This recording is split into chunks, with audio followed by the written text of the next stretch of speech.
ప్రియమైన సహోదరి సహోదరులారా, మీకు శుభవార్త.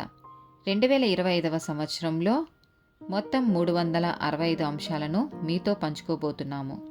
జనవరి 1వ తేదీ నుండి ప్రతిరోజు ఒక అంశము మరియు దానికి సంబంధించిన వాక్యమును పంచుకుంటాము.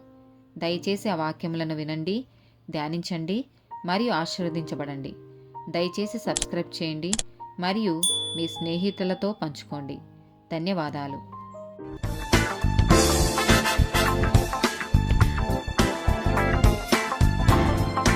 150th డే టాపిక్ బహుమతులు. యాకోబు రాసిన పత్రిక 1వ అధ్యాయము 17వ వచనము. శ్రేష్టమైన ప్రతి ఈవియు సంపూర్ణమైన ప్రతి వరమును పరసంబంధమైనదై జ్యోతిర్మయుడగు తండ్రి యొద్ద నుండి వచ్చును.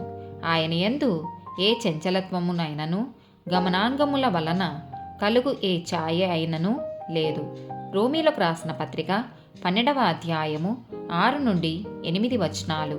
మనకనుగ్రహింపబడిన కృప చొప్పున వేర్వేరు కృపా వరములు కలిగిన వారమై యున్నాము గనుక, ప్రవచన వరమైతే విశ్వాస పరిమాణము చొప్పున ప్రవచింతము, పరిచర్య అయితే పరిచర్యలోను, బోధించువాడైతే బోధించుటలోను, హెచ్చరించువాడైతే హెచ్చరించుటలోను పని కలిగి ఉందము.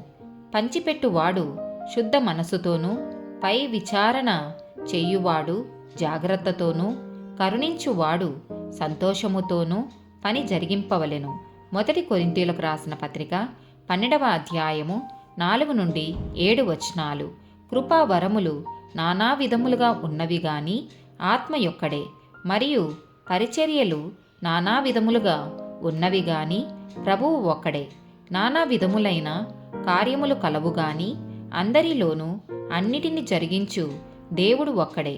అయినను అందరి ప్రయోజనము కొరకు ప్రతి వానికి ఆత్మ ప్రత్యక్షత అనుగ్రహింపబడుచున్నది. 1 పేతురు రాసిన పత్రిక 4వ అధ్యాయము 10వ వచనము.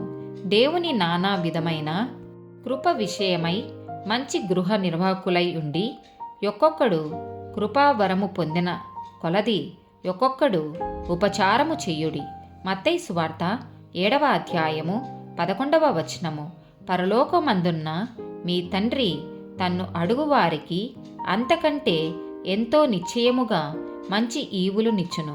2వ తిమోతికి రాసిన పత్రిక 1వ అధ్యాయము 6వ వచనము. ఆ హేతువు చేత నా హస్త నిక్షేపము వలన నీకు కలిగిన దేవుని కృపావరము ప్రజ్వలింప చేయవలెనని నీకు జ్ఞాపకం చేయుచున్నాను. ఆమేన్.